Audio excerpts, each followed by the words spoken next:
రోమాపత్రిక 5వ అధ్యాయం 8-9 వచనాలు.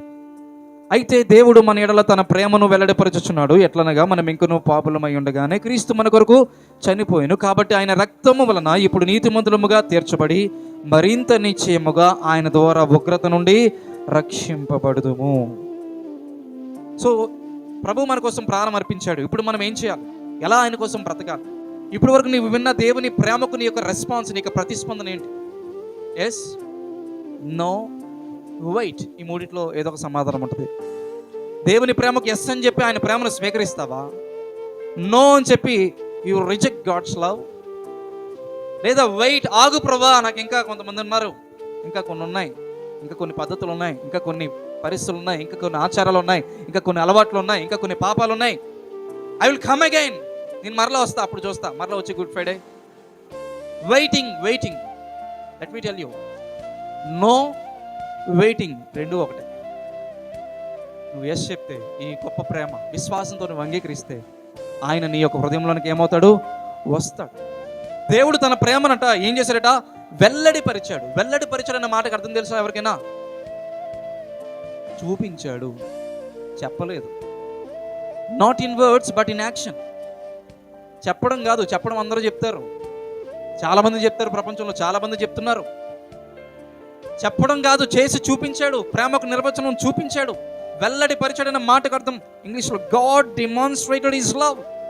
దేవుడు తన ప్రేమను చూపించాడు. ఏ విధంగా చూపించాడు? తన కుమారుడైన క్రీస్తు యేసు ద్వారా చూపించాడు. ఎలా చూపించాడు? ఆయన మరణానికి అప్పగించాడు, ఆయన మరణించాడు. ఇప్పుడు మనం చూస్తే, కాబట్టి పాపులమేంటో కానీ క్రీస్తు మన కొరకు చనిపోయాను, కాబట్టి ఆయన రక్తము వలన ఇప్పుడు ఎలా తీర్చబడతారట? నీతిమంతులుగా. దేని వలన చెప్పండి? ఆయన రక్తం అంటే అర్థం ఏంటి తెలుసా? ప్రాణము. రక్తం అంటే అర్థం ఏంటి? ఆయన ప్రాణం పెట్టుట ద్వారా, నీ కొరకు ప్రాణం పెట్టుట ద్వారా మనం ఎలా తీర్చబడతాం? నీతిమంతులుగా తీర్చబడతాం. అక్కడ మరలా చూస్తాం మనం, మరింత నిశ్చయముగా ఆయన ద్వారా ఉగ్రత నుంచి మనం ఏం చేయబడతామట? రక్షించబడతాం. ఈరోజు దేవునికి సమయాన్ని ఇస్తున్నాడు క్రీస్తు ప్రభుని అంగీకరించడానికి, మనసు మార్చుకోవడానికి, నా పాపం కొరకే మరణించవని నువ్వు గ్రహించడానికి. గ్రహించకపోతే ఉగ్రత వస్తుందట. ఏమొస్తుందట? ఉగ్రత. ఆ ఉగ్రత నుంచి దేవుడు అంటున్నాడు, పిలిపిస్తున్నాడు, క్రీస్తు బలియాగం ద్వారా నువ్వేం చేయబడాలంటే రక్షించబడాలి. ఏం చేయబడాలి? బైబిల్ సెలవిస్తుంది, క్లియర్గా స్పష్టంగా సెలవిస్తుంది, నమ్మి బాప్తిస్ము పొందినవాడు ఏం చేయబడతాడట? రక్షించబడను. నమ్మని వానికి ఏముంటుందట? శిక్ష, నరక శిక్ష. అదేంటండి బైబిల్ అంత కఠినంగా ఉంది? బైబిలే కాదు, భగవద్గీత, రామాయణం అన్నీ ఇవే చెప్తాను. నువ్వు పుణ్యం చేస్తే ఎక్కడ పోతావు? మోక్షానికి పోతావు. పాపం చేస్తే ఎక్కడ పోతావు? మరి బైబిలే చెప్తుందంటారేంటి? అన్ని గ్రంథాలు చెప్తున్నాయి కదా, మరి ఇంకేం డౌటు? సో ఈ విధంగా మనం అర్థం చేసుకున్నట్టు దేవుని ఉగ్రత నుంచి మనకి రక్షణ అంటే ఎట్లా లభిస్తుందంటే, ఇప్పుడు ఒక భయంకరమైన బాంబు పేలబోతుందని చెప్పి ఎక్కడైనా మనకి అనౌన్స్మెంట్ వచ్చింది, భయంకరమైన బాంబు పేలబోతుంది. ఆ బాంబు దేవుని ఉగ్రతకు గుర్తు, మన పాపానికి ప్రతిఫలంగా రాబోతున్న ఉగ్రత. ఇప్పుడు ఆ బాంబు ఏమవుతుంది వింటున్నారా? పేలబోతుంది. ఇప్పుడు పరిగెడుతున్నారు ప్రజలందరూ తప్పించుకోవడానికి పరిగెడుతుంటే ఎవరో ఒక వ్యక్తి, బాంబు పేలబోతుంది కదా, మీరందరూ కూడా అండర్ గ్రౌండ్, ఇక్కడ షెల్టర్ ఉంది, దాన్ని ఏమంటారంటే బంకర్స్ అంటారు. ఆ బంకర్స్ ఉన్నాయి, అండర్ గ్రౌండ్ షెల్టర్ ఉంది. ఈ బాంబు పడినప్పుడు మీరు ప్రాణాలు పోకుండా మీరు ఏం చేసుకోవచ్చు అంటే అండర్ గ్రౌండ్లో దిగి మెట్లు కింద కిందకి వెళ్ళి అక్కడ డోర్ వేసేసి ఆ కిందకి వెళ్ళి మీరేం చేసుకోవచ్చు అంటే మిమ్మల్ని మీరు తప్పించుకోవచ్చు అని చెప్పి ఒక వ్యక్తి ఆహ్వానించినప్పుడు ఆ వ్యక్తి ఆ అండర్ గ్రౌండ్లోనికి వెళ్ళి ఆ రాబోయే ఉగ్రత, ఆ యొక్క న్యూక్లియర్ బాంబు నుంచి ఏం చెప్పడ్డాడు అంటే తప్పించబడ్డాడు.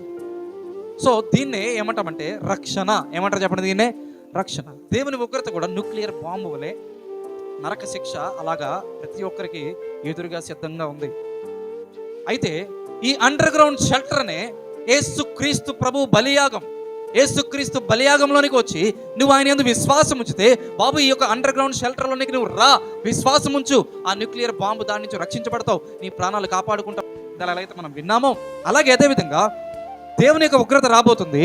నీవు క్రీస్తు యేసు ప్రభు యొక్క బలియాగమునందు విశ్వాసం ఉంచితే, ఆయన దగ్గరికి వస్తే నీవు నరక శిక్ష తప్పించుకుంటావు, నీ పాపాలకు ప్రాయశ్చిత్తం కలుగుతుంది, నీవు బ్రతుకుతావు. దేవుడు తన ప్రేమను వెల్లడిపరిచాడు నీ మరణానికి ముందుగానే. 2000 సంవత్సరాల క్రితం యేసుక్రీస్తు ప్రభు వారు నీ కొరకు ఏం చేశారంటే ప్రాణాన్ని త్యాగం చేశారు. ఒక మాట, నువ్వు రక్షింపబడడానికి ఇష్టపడుతున్నావా? మారు మనసు పొందడానికి ఇష్టపడుతున్నావా? నీ జీవితాన్ని మార్చుకునే, ప్రభువా నా పాపం కొరకే మరణించావు, నా పాపం కొరకే నీవు ఇక లోకానికి వచ్చి ప్రాణం పెట్టావని చెప్పి నీవు నీకు జీవితాన్ని దేవునికి అర్పించుకోగలుగుతావా? నీ ప్రతిస్పందన ఆ విధంగా ఉంటుందా? ఇక్కడ మనం చూసినప్పుడు రోమా 5వ అధ్యాయంలో 8వ వచనంలో మనం అదే చూస్తున్నాం. మరింత నిశ్చయంగా ఆయన ద్వారా ఉగ్రత నుండి మనం ఏం చేయబడతామట? రక్షింపబడతాం. మొట్టమొదటిగా శిలువ మీద నీ కోసం ప్రాణం పెట్టిన ప్రభువుకు నువ్వేం చేయాలంటే రక్షింపబడాలి. ఏం చేయబడాలి? ఒకసారి మీ నోటితో చెప్తారు, ఏం చేయబడాలండి? రక్షించబడాలి. రోమాపత్రిక 5వ అధ్యాయం 2వ వచనం, శిలువ మీద ప్రాణం పెట్టిన యేసయ్య కొరకు ఎలా జీవించాలి? నెంబర్ 1 రక్షించబడాలి. నెంబర్ 2 రోమా 5:2, మరియు ఆయన ద్వారా మనము విశ్వాసం వలన ఈ కృపయందు ప్రవేశము కలవారమై, అందులో ఒకప్పుడు నిలిచి ఉన్నానన్నయ్య, ఇప్పుడు నిలిచిలేను, అట్లా కాదు. ఎప్పుడో నిలిచి ఉన్నాను కాదు, ఇప్పుడు కూడా నువ్వేమవ్వాలి? క్రీస్తు ప్రభువుని నమ్ముకున్న వారికి నేను అడుగుతున్న ప్రశ్న, అప్పుడు ఎప్పుడో ప్రభువుని నమ్ముకున్నావు, రక్షించబడ్డావు, మారు మనసు పొందావు, బాప్తిజం తీసుకున్నావు, నిలిచి ఉన్నావా? పడిపోయావా? పడిపోతే ఈరోజు సిలువ దగ్గరికి రా, భయపడకు. సిలువ కంటే హీనమైంది మరొకటి లేదు. నీ జీవితం కంటే సిలువ ఇంకా హీనమైంది. అక్కడ మనం చూస్తే నువ్వు సిలువ దగ్గరికి వస్తే నీ హీనమైన బ్రతుకు అక్కడ ఒప్పుకుంటా, సిలువ చెంతకు వస్తే, ఆ సిలువ దాగు చోటుకు వస్తే నీ జీవితాన్ని దేవుడు మరలా ఏం చేస్తాడంటే స్థిరపరుస్తాడు. ఆమేన్. నువ్వెంతటి పాపమైన క్షమిస్తాడు. పడిపోయిన నీ బ్రతుకుని మరలా తిరిగి స్థిరపరుస్తాడు. తప్పిపోయిన కుమారుడు వెళ్ళిపోయేట ఎంతో కృప. తప్పిపోయిన కుమారుడికి తండ్రి ఉన్నాడు, అన్నయ్య ఉన్నాడు, ఇంట్లో అన్నీ ఉన్నాయి, పనివారు ఉన్నారు, కష్టపడాల్సిన అవసరం లేదు. ఎంతో భాగ్యము, ఎంతో ధనము, ఐశ్వర్యము తప్పిపోయిన కుమారుడికి ఉంది. కానీ తప్పిపోయిన కుమారుడు ఏం చేశాడట? తండ్రిని, ఇంటిని, అన్నను అన్నిటినీ విడిచిపెట్టి ఆస్తిని మూట కట్టుకొని ఏం చేశాడట? ఓడెక్కి ప్రయాణమై దూరదేశానికి ఏమాడట? వెళ్ళిపోయాడట. వెళ్ళిపోయినప్పుడు కృపకేమైపోయాడు చెప్పండి? దూరం అయిపోయాడు. కృపకేమాడు? దూరం అయిపోయాడు. కానీ ఎప్పుడైతే మరలా తప్పు తెలుసుకొని నేను పరలోకం నా తండ్రికి నేను ఏం చేశాను? విరోధముగా పాపం చేశానని తెలుసుకున్నప్పుడు, మరలా దగ్గరికి వచ్చినప్పుడు, ఇంకా ఇంటికి రాకముందే ఆ కృప పరిగెత్తుకుంటూ వచ్చి ఆ తప్పిపోయిన కుమారుని ఏం చేస్తుందంటే ముద్దు పెట్టుకుంది. అదే దేవుని యొక్క కృప.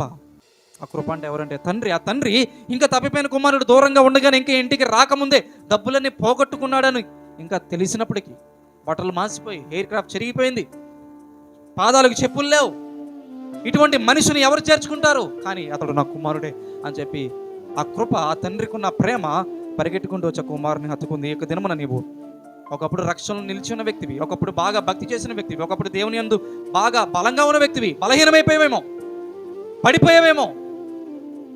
ఈరోజు దేవునితో మాట్లాడుతున్నాడు. నీవు మరలా ఏమవులట?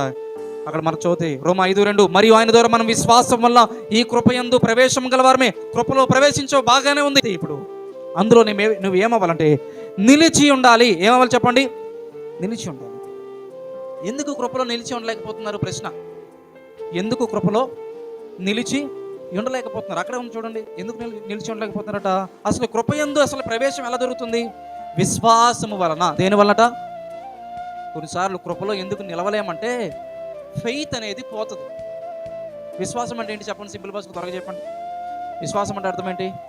నమ్మకం, దేవుడి మీద నమ్మకం పోవడం. ఎవడు చూసే చెడు పరలోకం, ఎవడు చూసే చెడు మోక్షం, ఈ పాపాలు గడపడడం, ఈ రక్షణ, ఈ సిలువ, ఈ రక్తం, ఇవన్నీ మాకెందుకు?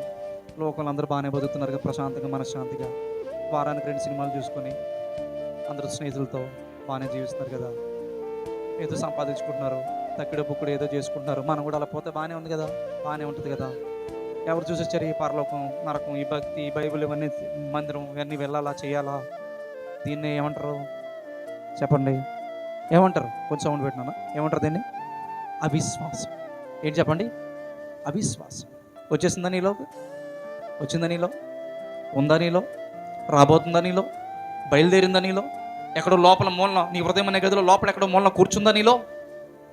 యేసు నామములో తొలగిపోవును గాక. యెహోవా దేవుడుగా గల జనులు ఎటువంటి వారట? ఆయన అనుసరించడం, ఆయన మార్గంలో నడవడం. ఈ సిలువ మార్గం కష్టమైనప్పటికీ ఇది రేపు పొద్దున మనకి ఏం చేస్తుంది? మేలు చేస్తుంది. ఐఏఎస్ ప్రిపేర్ అవుతున్నప్పుడు కష్టంగా ఉంటుంది. అబ్బా ఎందుకు ఈ ప్రిపరేషన్, అందరూ అయితే చేసుకుంటారు కదా జాబులు, అందరిలాగా బ్రతికితే సరిపోద్ది కదా, అందరిలాగా ఉంటే సరిపోద్ది కదా అని చెప్పి అనుకుంటే విడిచిపెట్టేస్తే ప్రతిఫలం ఉండదు. కానీ కష్టపడి, కన్నీరే, ఇబ్బంది అయినా, అనారోగ్యం వచ్చిన, ఆరోగ్యం సహకరించకపోయినా కష్టపడి, కన్నీళ్ళు కార్చి, రాత్రనగా పగలనగా కష్టపడి చదివి, ఆ రిజల్ట్స్ వచ్చినప్పుడు కంప్యూటర్, ల్యాప్టాప్ ముందు కూర్చొని నీ పేరు అక్కడ కనబడగానే అప్పుడు ఏమొస్తాయి? ఆనంద బాష్పాలు వస్తాయి. అప్పుడు నీ యొక్క కష్టానికి ఏం దొరికినట్టు?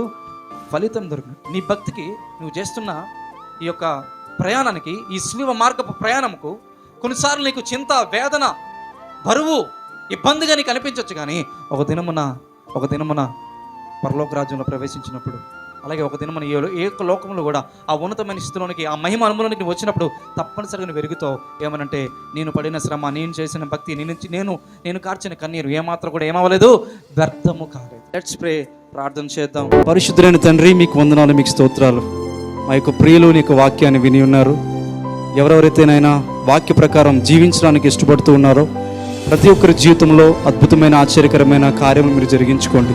నేను యొక్క వాక్యమైన విత్తనాలు మేము వేస్తూ ఉండగా 30 దంతులు, 60 దంతులు, 100 అంతులు మీరు ఫలింపజేయండి ప్రభా. నీ వాక్యము సత్యమైనది, నీ వాక్యము యథార్థమైనది ప్రభా. నీ యొక్క వాక్య ప్రకారం ప్రభా జీవించే వారికి నువ్వు ఎన్నో గొప్ప కార్యాలు చేసేటి దేవుడివి. మా ప్రియులునైనా ఎవరెవరైతే ఈ యొక్క కార్యక్రమాన్ని చూస్తూ ఉన్నారో వారి ఇంట్లో ఉన్న ప్రతి విధమైన శోధనలు, బాధలు మీరు తప్పించండి. వారి యొక్క జీవితంలో గొప్ప కార్యములు మీరు జరిగించుకోండి. ఎవరెవరైతే ప్రభా ఆయన కష్టాల్లో, నష్టాల్లో, శోధనలో, సుడిగుండాల్లో, అప్పులు, బాధలో, ఆర్థిక ఇబ్బందుల్లో, సమస్యల్లో ఉంటూ ఉన్నారో వారిని పైకి లేవనెత్తండి ప్రభా. అద్భుతమైన, ఆశ్చర్యకరమైన కార్యములు జరిగించుకోండి ప్రభా. చీకటి శక్తులు, అల్లరి శక్తుల ప్రభావం ప్రతి ఒక్క ఇంటిలో నుండి తొలగిపోవును గాక అని ప్రార్థిస్తూ ఉన్నాను నాయన. ప్రతి ఒక్క ఇంటిలో క్షేమము, ఆశీర్వాదము, నెమ్మది మీరు అనుగ్రహించండి నాయన. ప్రతి ఒక్క కుటుంబంలో ఉన్న సమస్యలు మీరు తొలగించండి ప్రభా. ఆ యొక్క కార్యక్రమాల ద్వారా రక్షణ కార్యాలు మీరు జరిగించుకోండి. ఆధ్యాత్మికంగా బలహీనులుగా ఉన్న వారిని మీరు బలపరచండి, సహాయపడవలసిందిగా కోరుకుంటూ ఆ పిల్లలందరినీ జ్ఞాపకం చేసుకొని కనికరించమని యేసు నామములో ప్రార్థించి అడిగి వేడుచున్నాము తండ్రి. ఆమేన్.